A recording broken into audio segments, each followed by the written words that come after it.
Sisingamangaraja 12 dengan nama lengkap Patuan Bosar Ompu Pulau Batu Sinambela adalah seorang raja di negeri Toba, Sumatera Utara dan pejuang yang berperang melawan Belanda.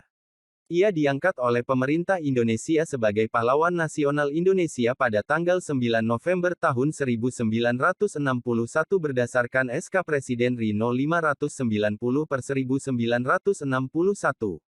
Semula, ia dimakamkan di Tarutung Tapanuli Utara, lalu dipindahkan ke Sopo Surung, Bali G, Toba pada tahun 1953. Nama dan gelar: Sisingamangaraja 12 nama kecilnya adalah Patuan Bosar Sinambela, yang kemudian digelari dengan Ompu Pulau Batu. Ia juga dikenal dengan Patuan Bosar Ompu Pulau Batu, naik tahta pada tahun 1876 menggantikan ayahnya Sisingamangaraja Si yang bernama Ompu Raja Sohahuan Sinambela. Selain itu, ia juga disebut juga sebagai Raja Imam.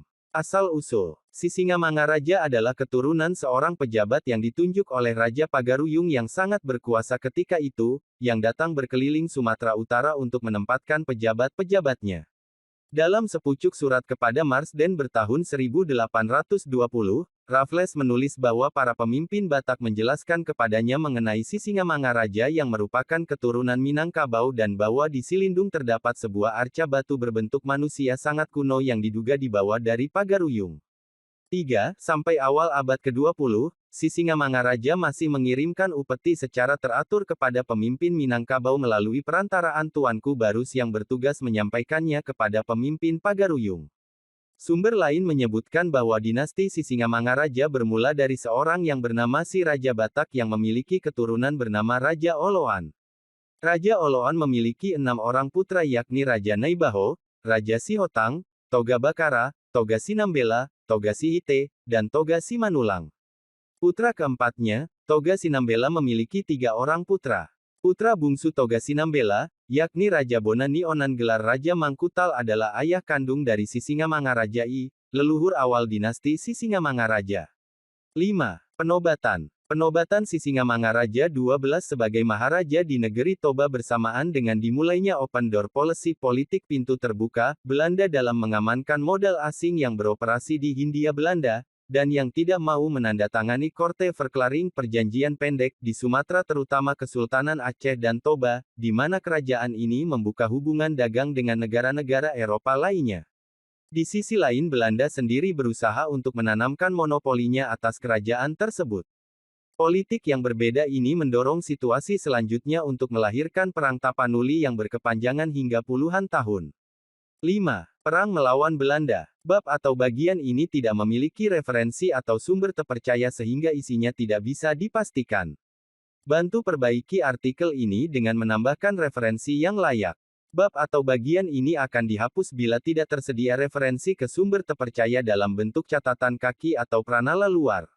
Pada 1824 Perjanjian Belanda-Inggris Anglo-Dutch Treaty of 1824 memberikan seluruh wilayah Inggris di Sumatera kepada Belanda. Hal ini membuka peluang bagi Hindia Belanda untuk menganeksasi seluruh wilayah yang belum dikuasai di Sumatera. Pada tahun 1873 Belanda melakukan invasi militer ke Aceh. Perang Aceh dilanjutkan dengan invasi ke Tanah Batak pada 1878. Raja-raja Huta Kristen Batak menerima masuknya Hindia Belanda ke Tanah Batak, sementara Raja Bakara, Sisingamangaraja yang memiliki hubungan dekat dengan kerajaan Aceh menolak dan menyatakan perang, butuh rujukan. Pada tahun 1877 para misionaris di Silindung dan Bahal Batu meminta bantuan kepada pemerintah kolonial Belanda dari ancaman diusir oleh Singamangaraja 12. Kemudian pemerintah Belanda dan para penginjil sepakat untuk tidak hanya menyerang markas Sisingamangaraja 12 di Bakara tetapi sekaligus menaklukkan seluruh Toba. Pada tanggal 6 Februari tahun 1878 pasukan Belanda sampai di Pearaja, tempat kediaman penginjil Ingwer Ludwig Nommensen. Kemudian beserta penginjil Nommensen dan Simoneit sebagai penerjemah pasukan Belanda terus menuju ke Bahal Batu untuk menyusun benteng pertahanan, butuh rujukan. Namun kehadiran tentara kolonial ini telah memprovokasi Sisingamangaraja XII, yang kemudian mengumumkan pulas perang pada tanggal 16 Februari tahun 1878 dan penyerangan ke pos Belanda di Bahal Batu mulai dilakukan, butuh rujukan. Pada tanggal 14 Maret tahun 1878 datang Residen Boyle bersama tambahan pasukan yang dipimpin oleh Kolonel Engels sebanyak 250 orang tentara dari Sibolga pada tanggal 1 Mei tahun 1878, Bakara pusat pemerintahan Sisingamangaraja diserang pasukan kolonial dan pada tanggal 3 Mei tahun 1878 seluruh Bangkara dapat ditaklukkan namun Singamangaraja XII beserta pengikutnya dapat menyelamatkan diri dan terpaksa keluar mengungsi. Sementara para raja yang tertinggal di Bakara dipaksa Belanda untuk bersumpah setia dan kawasan tersebut dinyatakan berada dalam kedaulatan pemerintah Hindia Belanda, butuh rujukan.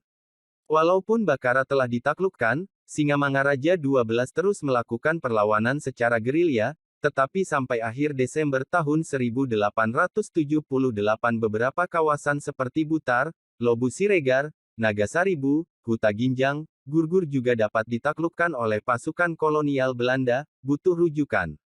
Di antara tahun-tahun 1883 sampai tahun 1884, Singamangaraja XII berhasil melakukan konsolidasi pasukannya. Kemudian bersama pasukan bantuan dari Aceh, secara ofensif menyerang kedudukan Belanda antaranya Uluan dan Balige pada Mei tahun 1883 serta Tangga Batu pada tahun 1884. Kematian Singamangaraja XII tewas pada tanggal 17 Juni tahun 1907 saat disergap oleh sekelompok anggota Korps Marsose, sebuah pasukan khusus Belanda. Penyergapan tersebut dipimpin oleh Hans Christoffel di pinggir Bukit Aeksi Bulbulon, di suatu desa bernama Sionom Hudon, di perbatasan Kabupaten Tapanuli Utara dan Kabupaten Dairi yang sekarang. 1. Sisingamangaraja ke-12 menghadapi pasukan Korps Marsose sambil memegang senjata pisau gaya dompak. Kopral Souhoka, penembak jitu pasukan Marsose, mendaratkan tembakan ke kepala Sisingamangaraja XII tepat di bawah telinganya. 6. Menjelang napas terakhir dia tetap berucap, "Au Sisingamangaraja." Turut gugur waktu itu dua putranya Patuan Nagari dan Patuan Anggi, serta putrinya Lopian. Sementara keluarganya yang tersisa ditawan di Tarutung. Sisingamangaraja XII sendiri kemudian dikebumikan Belanda secara militer pada tanggal 22 Juni tahun 1907 di Silindung, setelah sebelumnya mayatnya diarak dan dipertontonkan kepada masyarakat Toba, butuh rujukan, makamnya kemudian dipindahkan ke Makam Pahlawan Nasional di Soposurung, Balige sejak tanggal 14 Juni tahun 1953, yang dibangun oleh pemerintah, masyarakat dan keluarga. Sisingamangaraja XII digelari pahlawan kemerdekaan nasional dengan surat keputusan Pemerintah Republik Indonesia nomor 590 tertanggal 19 November 1961.